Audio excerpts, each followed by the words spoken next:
আল্লাহ বলবে, এই বেঈমান, তোর মতো কোটি কোটি নাফরমান মানুষ এবং জিন দিয়া আমি আল্লাহ আজকে জাহান্নাম পূর্ণ করব, জাহান্নাম পুরা করব।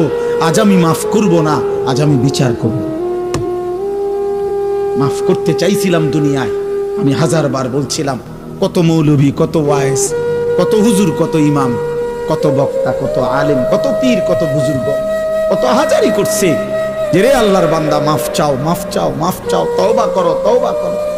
তুমি বেটকি দিয়ে উড়াই দিছো। আরে তো হুজুররা কত কথা কয়, হ্যাঁ, তার কথা শুনে কে না দরকার কি? আপনি শুনবেন, ভাতে না খাইবেন, অসুবিধা কি? আপনি বেশি কি খাইয়ে উল্টে এলেছেন? পাঙ্গাসার তেলাপিয়া আর কি তা আমরা জানি না। আপনি কি দুনিয়া বেশি ভোগ করে ফেলছেন না ফরমান? এই যুবক, কি বেশি দেখে ফেলছো?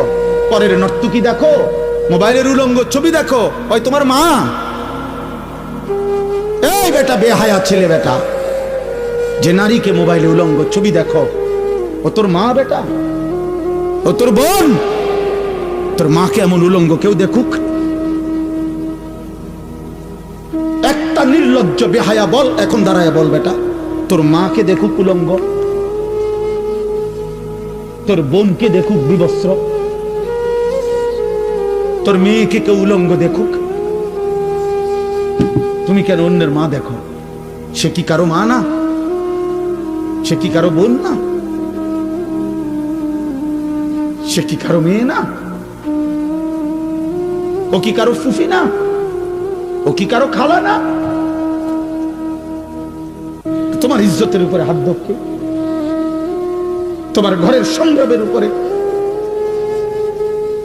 অনেক নাফরমান আছে এমন, যে মূলত এমন নিকৃষ্ট, যে যার ভিতরে এমন মানসিকতা যে আমার বোনের সাথেও যদি কেউ হারাম সম্পর্ক করে আমার আপত্তি নাই, কারণ তুই তো মানুষ না, তুই তো জানোয়ার।